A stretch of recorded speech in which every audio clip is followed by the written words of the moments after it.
All right, guys, welcome back to another Victoria Events with Caleb Shaw. It is Monday, August 15th. I'm going to plug it again before we get going.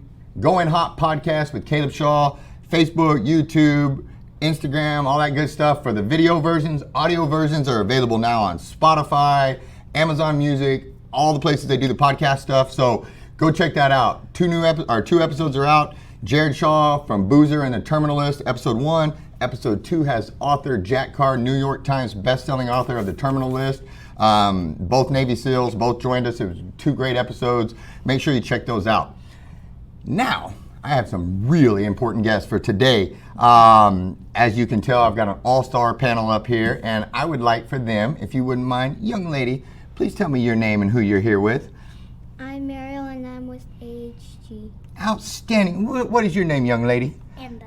Annabel. And Mama, if you wouldn't mind, who are you? What's your name? And let's tell them a little bit about this group. Sure. My name is Susan Francis. We're with American Heritage Girls, and we represent the local troop, TX 3125. American Heritage Girls, our goal and vision is to build women of integrity through love of God, cherishing our family, serving in our community, and honoring our country. The important things. Yes. Yes, sir. ma'am. Yes. Admittedly, I was excited to have you all on because, forgive my ignorance, I had not heard of American Heritage Girl. And so I really wanted to get spun up on this because I think anything faith-based or you know, that they're okay with being a Christian organization, I'm okay with that too. Wonderful. And so I'm very excited to see that. Do you like being in American Heritage Girls? Yes. Pretty good time? So I heard you guys have something coming up tomorrow that you're probably pretty excited about. I would be excited about this. What do you have going tomorrow? We have an ice cream social. Did you say an ice cream social? Okay, so everybody that knows me, they know how much I like ice cream. Ice cream is like probably my favorite. So you're gonna be having an ice cream social tomorrow? Do you know where it's at? Because I gotta know. I heard it's at Northside Baptist Church, is that right? Yes. Oh, good. So are you gonna eat some ice cream too? You are too? Are y'all gonna save me any? We don't know. Maybe, yeah, if I gotta move fast, huh? Well, Mama, if you wouldn't mind, tell me a little bit. I know we kind of got to their mission statement, but is this a newer organization, or is this, you know, been around 20 years and I'm just not spun up and I need to be? Because like I said, again, forgive my ignorance, I'm just kind of hearing about it, but it sounds spectacular, so I just kind of wanted to put some eyeballs on it. Sure. Yeah. In Victoria, we've been here about several years. Forgive me. Okay, That's I'm sorry, okay. just digging my own hole, but that's all right. Go ahead. And the troop, or the organization itself, has been around for about 30 years and is even international. Boy, so I just have absolutely no excuses, huh? Well, you know what? Better late than never, though, and I'm glad when you're on it. Are you glad to be a part of? Is it fun getting to be in the American Heritage Girls? Yes. What kind of stuff do y'all get to go do? Well, we get to go on campouts, and we get to go to different churches and have these little events where we get to tell people about American Heritage Girls. How cool! And you get to go camping and stuff? Yes. Do you like camping? Yeah. It's fun, especially when the mosquitoes aren't out, huh? It's a good time. Do you like camping too? Are you already in the American Heritage Girls? Or are you gonna be when you get older, or are you already there? This is her first year. Awesome, so you both get to do it together? Mm-hmm. I bet that makes it even more fun, huh? So are you inviting your friends? Is everybody joining with you all? Well, this time for the ice cream social, we get to invite some of our friends to it. Awesome, and you're inviting me, right? Because I like ice cream. I mean, I feel like we're best friends now too that we've done this, so I kind of have to come eat the ice cream, I feel like. But what is this, Mama? We are having this ice cream social for AHG Troop TX 3125. It's going to be at Northside Baptist Church, 6:15 to 7:45 p.m. again tomorrow. What is this kind of for, and what's the purpose of this? Is this a fundraiser for you guys, or what are we doing this one for? Sure. This is our opening event, kind of our open house, letting people know more about what American Heritage Girls has to offer. People like me that had their heads buried and didn't know what we were talking about. This is our opportunity, huh? That's right. Any girls aged 5 to 18 we're open to, and we're also hitting some of our mission statements while we're having the open house and the ice cream. We're going to be doing let's see, our service event is if anyone would like to bring diapers, newborn, or I think the smaller sizes, we're donating those to the Bethlehem House. Oh, awesome. And then we'll be doing a family tree where everybody can put their family names on, and we'll pray for them. Awesome. Well, as a, you know, as a mom of this, you know, this is spectacular. Why should, you know, why, I'm trying to say what I want to say here. See, I told you, I'll be the one to mess up, not even you. But why should people come out and join this thing? Because like I said, I just think it's spectacular. But to further the ministry, to do things like that, I think it's neat to have this organization where you can do camping, ice cream socials, but also honor God and do stuff like that. And do they get an opportunity to go out? You know, I'm assuming with the camping that there's going to be skills and stuff taught out there where I'm guessing they're going to probably start their own fires and cook and do all that. And do you guys have to do like tasks to earn stuff, or what do you do? Well, we go on campouts and sometimes we get to earn badges. Ah, how many badges do you have? Well, I have these 3 right now. Yes, ma'am. I have more at home, but we haven't put them on yet. So I'm going to hold this one up. I don't think they'll be able to see it, but what is that one with the fishing pole and the fish on it? What did you do for that one? Well, sometimes you don't have to go to camp out. Sometimes if you already know how to do the things. And you've already accomplished those tasks? Well, also, like the book, it asks you if you've done stuff. So, yeah. Yeah. And then this one is for, like, little babies, because I have my own 3-year-old sister. Mm-hmm. And this is my ballet badge. Ah. You think I could do ballet? I have 2 left feet. I don't know how it would go. Yeah, we'd find out. So, sorry, that was a bad joke on my part. You just ignore that. So, are you excited to get some badges too? Are you going to earn a whole bunch? Who's going to have the most in the end? Well, Oh, talk to me. Oh. she doesn't get badges yet until she's a Tenderheart. Ah, but you're going to be a tender heart soon, I bet, huh? Yeah. You seem pretty tender hearted. I bet you do just fine. She gets to get a necklace with beads on them. I gotcha. Well, that's awesome. Mama, what does it take to join if they come out and they meet you guys and they like it? What's it look like to join the troop and become a part of it? Sure. Well, there's different levels that we have the girls broken into, kind of for their ability to learn and develop skills, those life skills.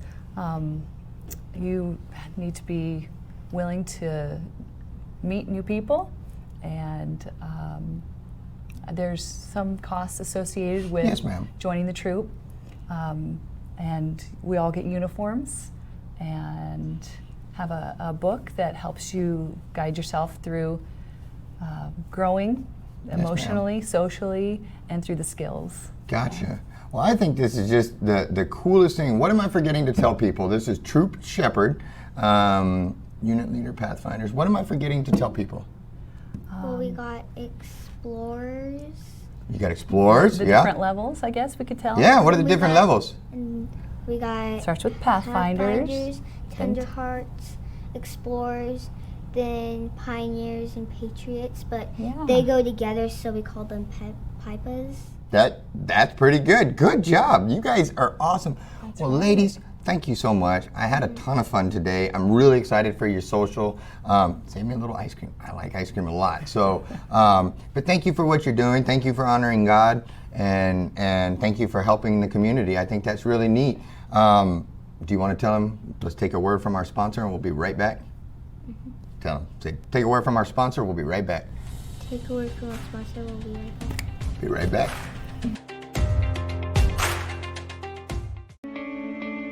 Since 1932, Wallach & Volk has been closing mortgages and doing it the right way.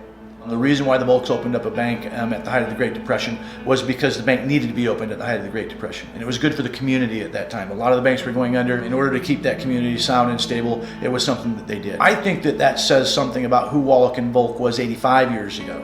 And the only way you get to continue to do it is if you consistently do it great. And we plan on doing this for another 85 years. Marketing today can be complex. Emails, customer relationship management, lead tracking, landing pages, and text messaging. But what if you could do it all with just one tool? And what if there was an agency behind the solution that could do it with you? Or better yet, do it for you. Introducing Thrive Fuel 360, the new do-it-for-you digital marketing solution. Drive leads, nurture prospects, automate follow-up, connect with your audience, and book appointments all in one place. Thrive Fuel 360. All right, guys, we are back. My brother, if you wouldn't mind, please introduce yourself and let them know who you are here with. My name is John Galloway, and I'm here because I qualified to go to World Final for WCMB World Finals. All right, so there's a lot there. We got to just roll this back and unpack a little bit. First off, tell me what did you call it? WCMB World Finals? Yes, sir. What's that stand for? World Championship? World Championship Miniature Bull Riders. Miniature Bull Riders. So that kind of leads me to my first question. You're a bull rider. Yes, sir. What in the world made you decide, hey, that big old bull over there, I think I'm going to get on his back? Where did that pop into your head, and at what point did that become a good idea to you? Well, I started riding sheep when I was 4. Well, that's okay. That seems like a natural progression. Sheeps to bulls. All right, go ahead. Yes, sir. And is that the mutton busting? Is that what that's called? Yes, sir. And I'm guessing you probably were pretty good at that, huh? Yes, sir. Yeah, I thought so. And at the age of 7, I moved to calves. I did calves for a year, and I moved up to steers when I was 8. And we went to a rodeo and found out there was mini bulls, and I just gave up on steers. I've been riding mini bulls ever since. All right. Well, that's a jump, and sheep, and now you're on mini bulls. So for those that don't know, we shot a Meet Victoria episode a couple seasons back out at a rodeo, and it was a ton of fun. It was one of those things. It was awesome for the experience. I don't know if I would ever want to do it again, but these guys at S&M Bucking Stock, they had first they let me get on Moroccan Nights, which was a real PBR? What's PBR? Yes, sir. PBR bull, and that thing was a nightmare. They took good care of me. He didn't do anything, but it scared me. And then I got to get on one of you all's trainer bulls, and even that was scary for me. So the thought of you, how old are you? 15. 15. Wow, 15 getting on a bull is kind of scary. How did it go that far? Do you remember the first time you actually got on a mini bull and it was time to open that chute and let you out? Do you remember? Because I remember my first and 2 times on a bull, and both of those were pretty scary. Do you remember them? Yes, sir. I was nervous at first. Yeah, I bet you were. How'd it go? On and off pretty quick? No, I actually covered the first Did you? one. Yes, sir. Rode the full 8 seconds Yes, first sir. go around? Yes, sir. You know what? I actually believe it. I don't know why, but that's awesome. So now you've moved on and you qualified for the World Championship Mini Bull Riders World Finals. How'd you have to do that? I went to a series, Riding on Faith Rodeo series in Bandera, Texas, for 10 weeks, I believe it was. Oh wow! And every Friday night at 8 p.m. I rode, and whoever, it was Is me. Is Yes, it a sir. point thing that just keeps adding up, and Yes, then you sir. qualified? Yes, sir. Outstanding. And so they pull the chute. You have 8 seconds to try to 8 seconds is a full ride, but in that it's not just hold on for 8 seconds. Like, you got to hold on and try to look cool while you're doing that. Because just holding on to a bull is obviously, anybody could do that, right? That's not fancy enough, but you have to get on the bull and really show off and hold. What is it when you're trying to do on there? Because I didn't even bother. Well, I put my hand up for like 2 seconds, and then I think I bailed off of that thing. What are you trying to accomplish other than just holding on when you're on there? You use your free hand to keep your balance on the bull. So if he's turning left, then you throw your free arm to the left, and so you can stay on better. And if you get behind, then you want to shuffle your feet back forward so you can get back up on your rope. Gotcha. And a lot of it's not, you don't have a death grip with your legs, or those are kind of slung out. It's all in the grip, right? Like, that's where it's at. Is that where you're really tied to the bull at? Is in your grip, or is it your legs too? Or? That's where you're holding on, but your legs are a big part of it too. Are they? Yes, sir. I probably just have mine loose because I was too scared to hold. That makes sense. So this Riding on Faith rodeo, is this a series of rodeos or kind of? Yes, sir. It's a series during the summer for 10 weeks. It starts at 8 p.m. and it's put on by Lazy K Productions. That's awesome. And so you qualified for that, and then you were going to the World Finals, which are when?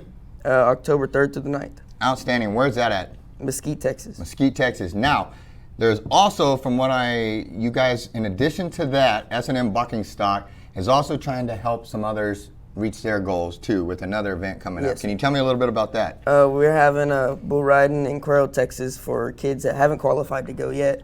And, Okay. So what is that? So Cuero, Texas, August 20th. Yes. Who can show up? And I know within you all circuit, everybody kind of understands this stuff, but for the people that don't, who can show up to try to take advantage of this and go to this event August 20th? anybody that wants to ride bulls that are in the 8 divisions, that's going to be that day. So hypothetically, if there was a 16-year-old that wanted to, if he's never done it but he wanted to try it, this would be the event for him to come to, and he could have an opportunity? He could come. Yes, Got it. Got it. You guys, talk to me a little bit about S&M bucking stock. What you guys do, who you are, all that good stuff. We own a bunch of bulls and sheep, and we take the bulls and sheep to rodeos for kids to get on.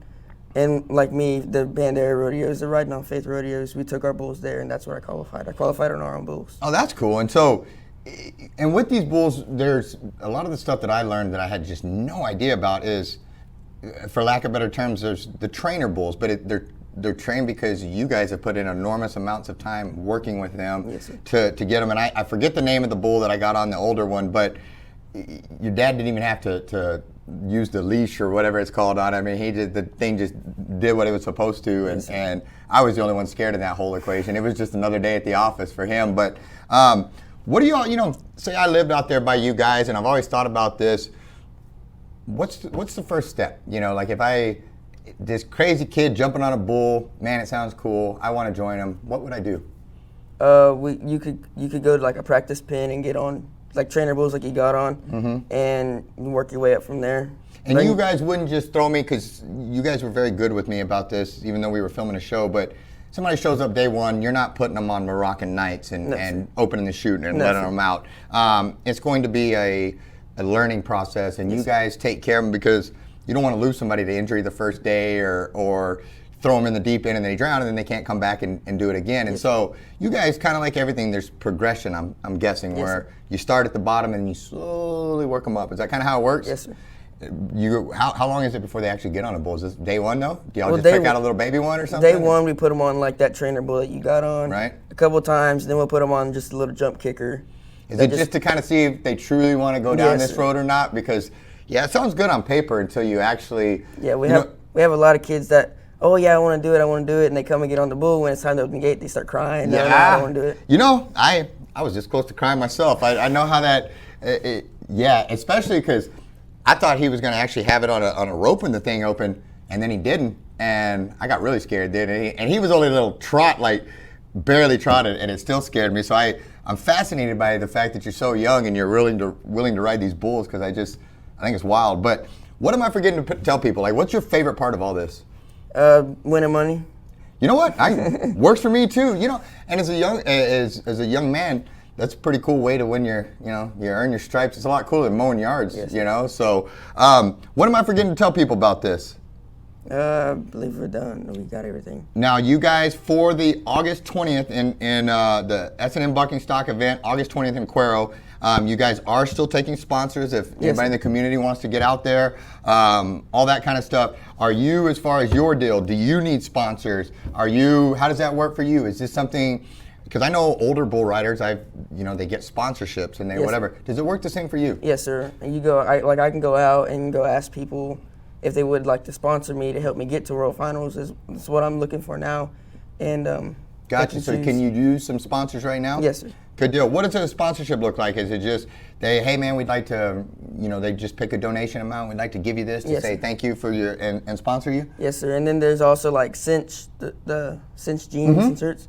If you get their sponsorship, they don't give you money, but they give you clothes. Outstanding. Yes, well, that's cool. That's cool. So, you are looking. You are, as a WCMB World Finals qualifier, you are looking for sponsors. Yes, sir. Outstanding. Well, guys, here's you, a bull rider local who has made the World Championships, many bull riders right here from our local area. They're good people. S&M Bucking Stock. They've taken care of me.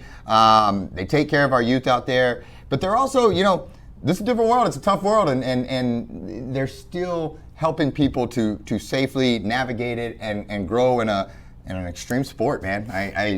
It's wild. I do jiu-jitsu, and I thought that was a lot, but it really doesn't have anything like getting on the back of a bull. So more power to you, young man. Congratulations on making the World Championship Mini Bull Riders. Did I say that right? Yes, World sir. Championship Mini Bull Rider World Finals. Good job, man. Thank you. Guys, support him. Go to the event August 20th in Cuero.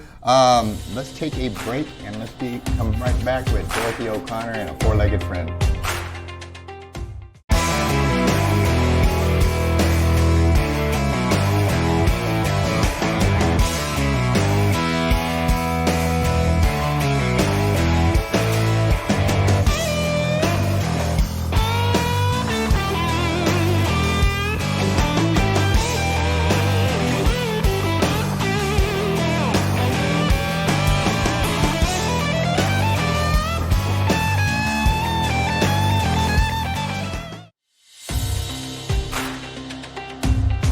right, guys, we are back. It has been a while since we've had one of our four-legged friends on here. I am glad we do.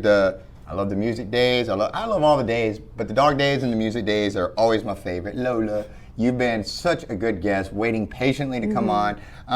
If your mom wouldn't mind, please introduce yourself and let them know who you are here with. Yes, my name is Sarah, and I'm with the Dorothy O'Connor Pet Adoption Center, also known as DOCPAC. It's kind of an abbreviation we refer to since it's a little shorter. Yes, ma'am. And before I let you go too far, I have to say, because I tried to take her already, Lola is your dog. Yes. This is your special one. And you can tell she loves her mama because I tried to take her home and she wasn't having it. Yes. But I'm excited to have you guys on. It's been a while. And you have lots, as usual, you guys do so much. You have lots of events coming up. Right now, though, let's start with the very first one. We are wrapping up for the whole month of August doing Clear the Shelters. Yes.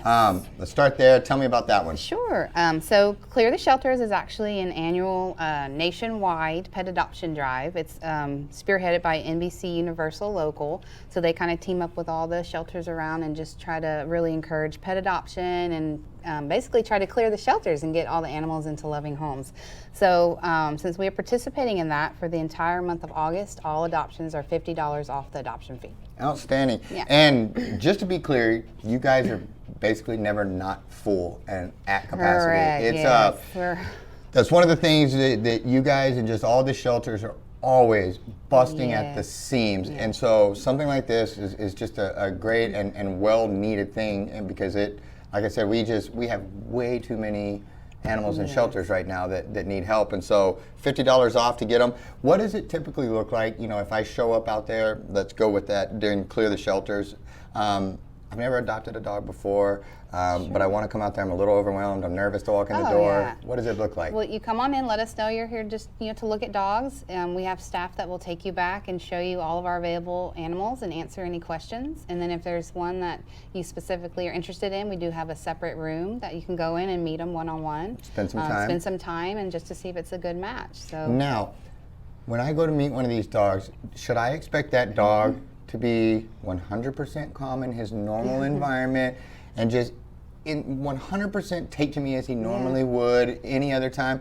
Or should I kind of expect that, despite the fact that they're in an excellent shelter and very well taken care of, there's still a little bit of stage fright there, nervousness. They're not in a home yet, and so they're nervous, and even though they're being taken care of, you know, one of the things that, and I'm sure you guys see this, is when people adopt dogs, they bring them back in 24 hours or 2 days, and they're like, well, he wouldn't let me hug on him, or he wouldn't let me, he kept getting scared every time I came in there.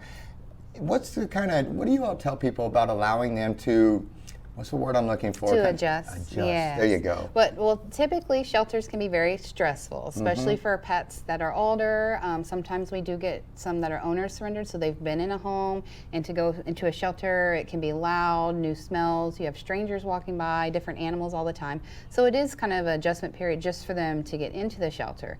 And then they're going into a new home, so it is going to be a little bit longer adjustment period. So they're not going to immediately, know where their home is, where their yard is, who's friends, who's family. So we usually say a minimum of 2 weeks to try to get them to settle. Definitely a couple months we'll get them, on the routine of things and stuff until they get adjusted. But that's really important to know for people, because it's not necessarily a reflection of how the animal's going to behave. Right. Just because they're nervous and stuff, and because some of our rescues, I mean, it even took a little bit longer for them to get comfortable in our home, but now they're just amazing, and we have a house full of rescues, and every one of them is just grateful for the second opportunity at life, and that's something that I will say about shelter pets, that I know everybody always wants to go out and get the young puppy at the pet store and all that kind of stuff. Do they even have pet stores still? Now that I say that out loud, I said that and I was like, I don't know if there is a pet store, but we have lots of puppies too, so you would be surprised what you can find at a shelter. Well, that's a good point on that. Yeah, we have plenty of puppies, and what we always say is when you rescue a shelter animal, you actually save 2 lives, because you save that one and then the one that takes the space of that kennel. And I would argue maybe 3, because I'll tell you, I run at a fast pace, and I'm always like stressed out and anxious over things, and I'll come home in a bad mood some days, and then my dogs greet me at the door, and they don't care about the news, they don't care about politics, they don't care about taxes, they don't care about any of those things. They care about me coming home, and they care about me spending time with them, and you know, a lot of times if I wish I could just simplify my life down to being as pure as these guys are, where I care about my family, my work, whatever, and that's it, and I don't get distracted. But, you know, I would argue that those dogs have saved me so many times, you know, because they love me unconditionally, and all they want in return is to be loved unconditionally, you know, and so I think that's awesome. So that is Clear the Shelters. They can come out there through the end of the month and get $50 off. But also Thursday and Friday you guys are doing, and this is an ongoing thing that you guys do pretty often, but I think it's a neat one. Let's talk about Wash and Wags.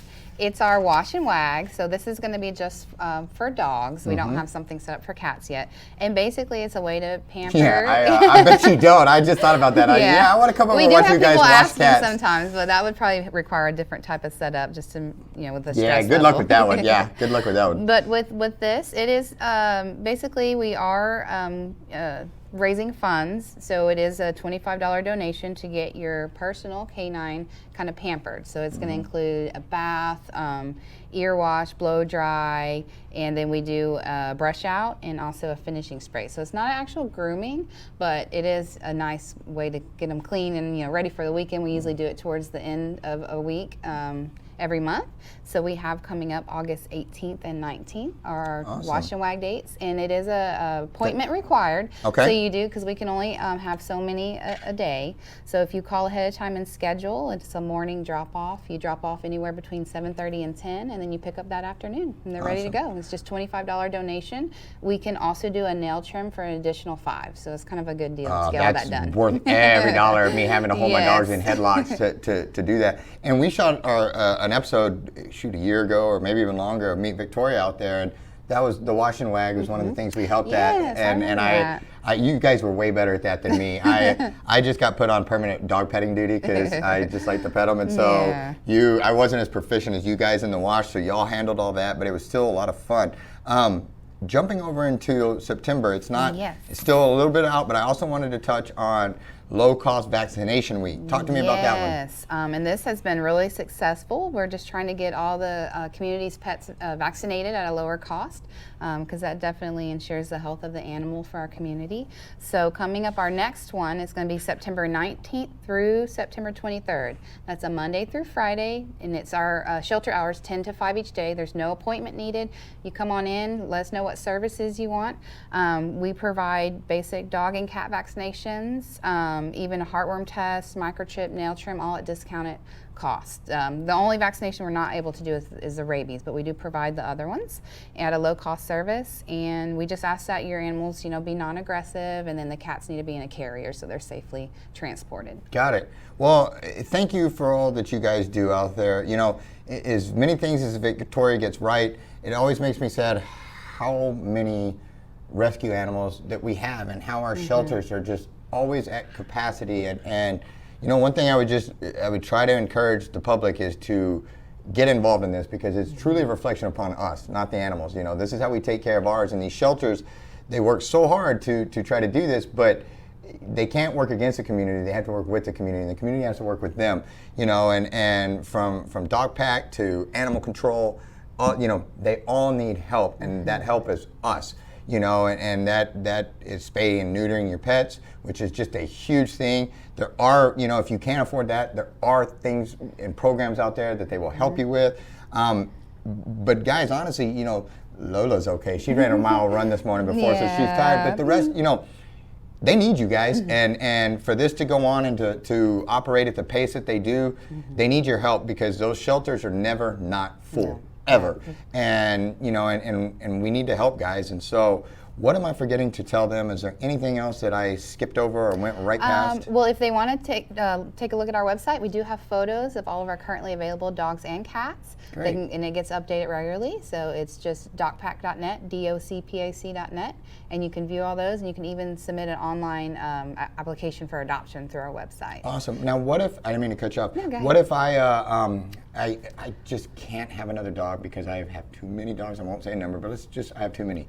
but I still want to support your mission. I still we all just accept donations. Can I just come out there and write you a check, or would you get mad at me for that? No, we would not. We gladly accept all donations, monetary and item donations. Volunteers? Do y'all ever need volunteers? Yeah. Okay. You can go to our website and view all our volunteer information as well. What if I have a business, say Shaw Realty, call us if you need us, yeah. and we wanted to join forces or do something to help the community? You guys open to that if we call out and say, hey, I own a business, we want to do something with you guys? Always, yes. Wonderful, Definitely open wonderful. to all that. Some of the main things we're always in need of is stuff like paper towels, litter, cleaning supplies, all that kind of stuff that you would think as taking care of so many animals you use on a daily basis. Yes, so. ma'am. Well, once again, thank you for all that you guys do. You set the standard and you set the example, and we appreciate it. And so, Lola, thank you. You earned your rest today. You were the star of the show. Thank you so much, Lola.